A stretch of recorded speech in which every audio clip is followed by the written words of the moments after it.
sports mockery fans, my name is Aldo Soto, and I am here with the latest Cubs rumors. According to ESPN Chicago's Jesse Rogers, the chances of Yu Darvish getting traded are higher than Kris Bryant this offseason. Before we dive into this rumor, make sure to subscribe to us here on YouTube so you don't miss out on any of our breaking news coverage, more rumors, and daily gambling content. Plus, check out the website for all the up-to-the-minute news on the Bears, Bulls, Cubs, White Sox, and Blackhawks, and even more gambling content. Make sure to enter contest and check out all the latest promotions. Again, that's sportsmockery.com.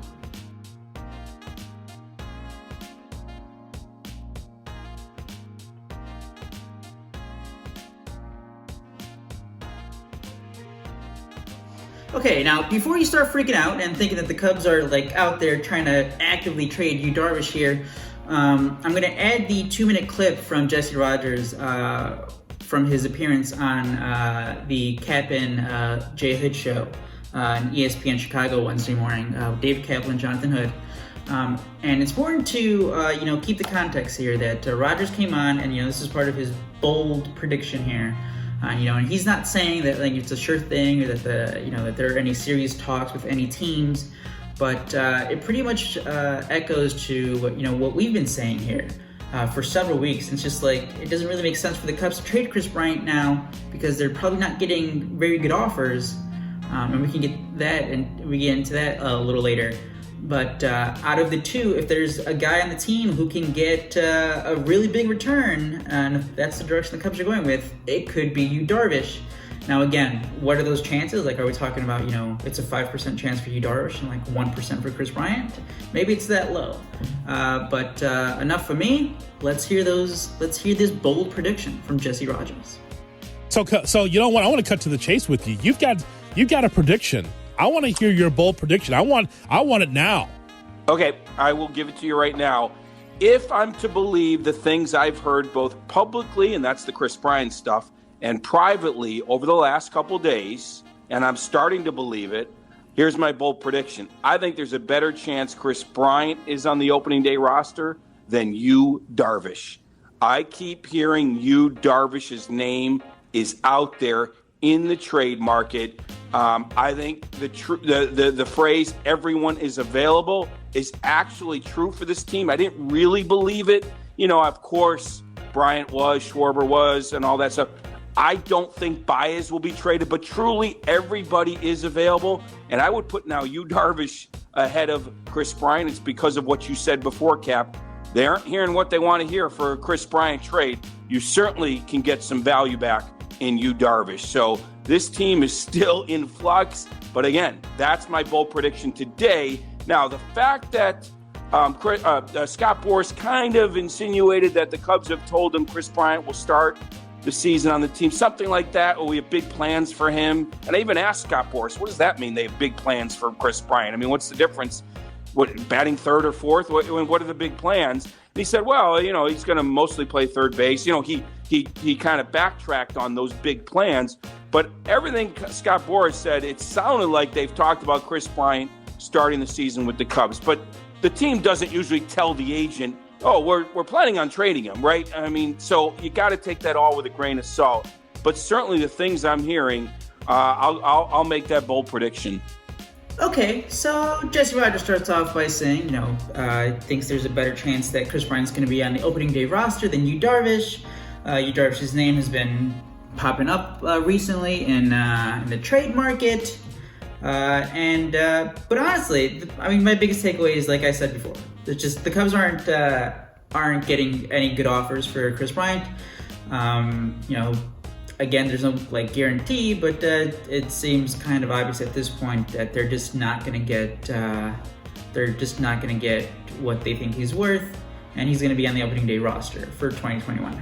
Now, in terms of just going out there and actually executing a Yu Darvish trade, a lot of things have the return has to be unbelievable. The return has to be the top prospect on the other guy's on whoever team's trying to trade for him. A good young player who's already maybe a year or two in majors, who's going to be controllable for at least 4 or 5 years. and who's like already an established kind of good player. I mean, Yu Darvish has 3 years left, $59 million left on his contract. He's 34, but as we just saw for the past, calendar year, going back to the middle of 2019, he looks like back to his ace self. That money, he's making them. It's gonna be making about $20 million a year again. Very cheap for an ace. Darvish is pitching like an ace again after suffering that injury in 2018. And then, still coming back from that in the first half of 2019. So, compare him to, if he's on the market now, to a guy like Trevor Bauer, who's like going to make maybe close to $30 million a year. Who would you rather have? Would you rather have, Yu Darvish for the next 3 years, or, Trevor Bauer for like the next 5 years, paying him $30 million a year? So again, the return and something like that has to be huge for the Cubs to even consider that.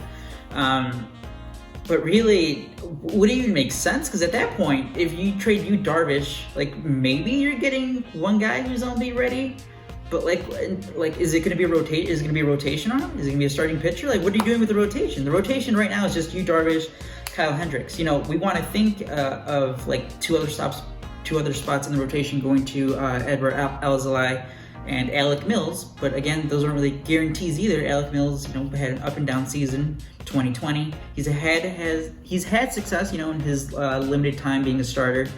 But there's some numbers there that's like not looking too all that sunny and rosy for Alec Mills.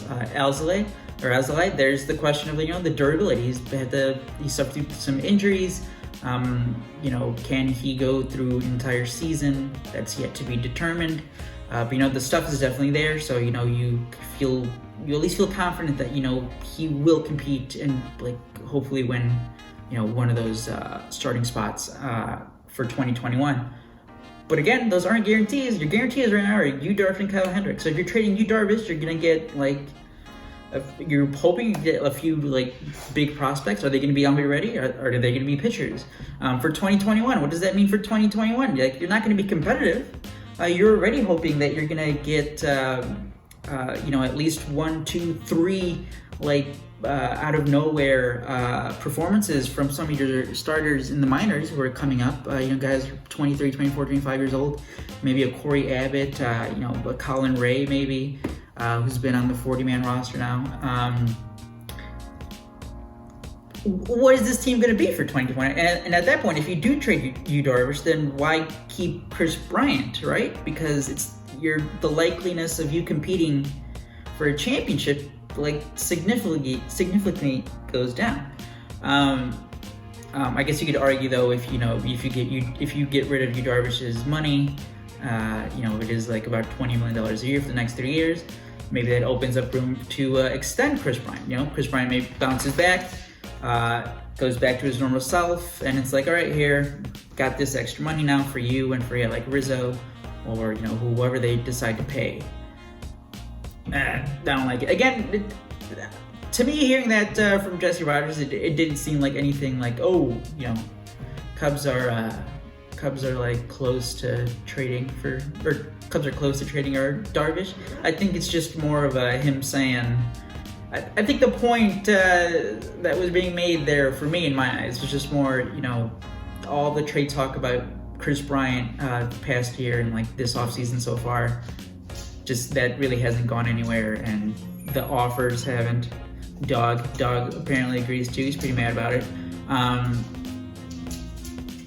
The offers just aren't there for Kris Bryant. Yesterday, you can check out the other video with the Nationals GM. He talked Mike Rizzo, and he directly talked about Kris Bryant, and he's like, really wouldn't make sense for us to give up 3 to 4 prospects for a guy who we're only going to have for 1 year. So he kind of told on himself there. It's the Cubs are probably asking for 3 to 4 prospects. Obviously, big asking price, and it should be a big asking price for giving up a player of the caliber as Kris Bryant. And I just can't even fathom what a trade package would look like for Yu Darvish. I mean, the Yankees need pitching help. The Angels, you're talking about you need the top prospects in whatever system it is. I don't know. this one kind of just seemed like if we're rating this on a 1 to 10 scale for a rumor, like a 2. I don't know. This is, I think the biggest takeaway: Kris Bryant probably not going to get traded, and I just don't see how Yu Darvish gets traded. But let us know what you think. Should the Cubs even entertain a Yu Darvish trade? If they do trade him, do you then use that money to extend Kris Bryant and other guys? Do you just still look to trade Kris Bryant? Let us know. Can you think of a trade package for Yu Darvish that would make sense for the Cubs? Let us know. Leave a comment. Visit the website, sportsmockery.com. Follow us on Twitter, Facebook, Instagram, @SportsMockery. My name is Aldo Soto, and until next time, have a good one.